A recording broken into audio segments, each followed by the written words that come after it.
La région propriétaire du port de commerce de Port-la-Nouvelle a délégué la gestion du port à une CEMOP, qui est une société d'économie mixte et qui est en charge de la concession du port de commerce. Et dans ce cadre-là, elle s'occupe de réaliser tous les travaux d'aménagement du nouveau port, tous les travaux d'extension et à la suite de commercialiser le port et de l'exploiter. Donc là ici on retrouve juste en face les travaux qui vont consister à agrandir le terminal des énergies marines renouvelables actuel, qui est utilisé par les deux projets pilotes EFGL et Olmed. On agrandit le terminal de 23 hectares sur l'eau et actuellement on est en train de construire et d'effectuer toute la partie du génie civil, des 300 mètres de quai supplémentaires en eau profonde où il va y avoir 16 mètres de profondeur dans le bassin. Le port fait 210 hectares et entre le port historique et le nouveau port, il triple de surface.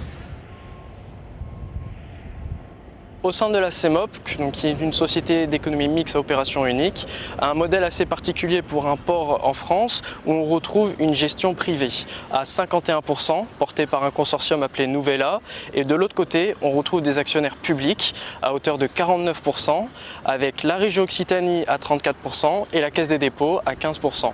Donc, la région Occitanie a souhaité remoderniser et redévelopper le port de commerce. Pour commencer, elle a effectué une première tranche d'investissement de 250 millions d'euros qui concerne l'extension du bassin portuaire et la création de 3 km de digues.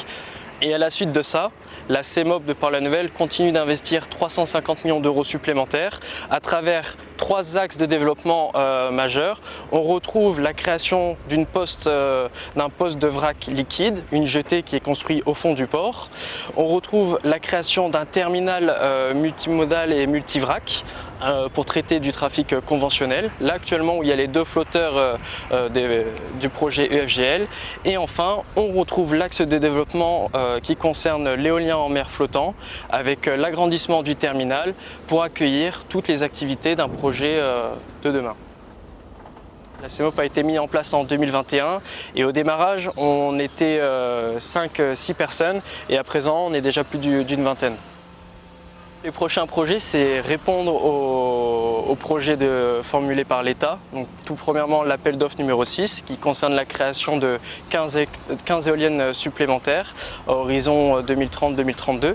Et ensuite, continuer le développement des éoliennes flottantes à travers toujours la planification de l'État et les appels d'offres suivants, jusqu'à atteindre les 320 éoliennes actuellement annoncées par l'État français sur la Méditerranée française.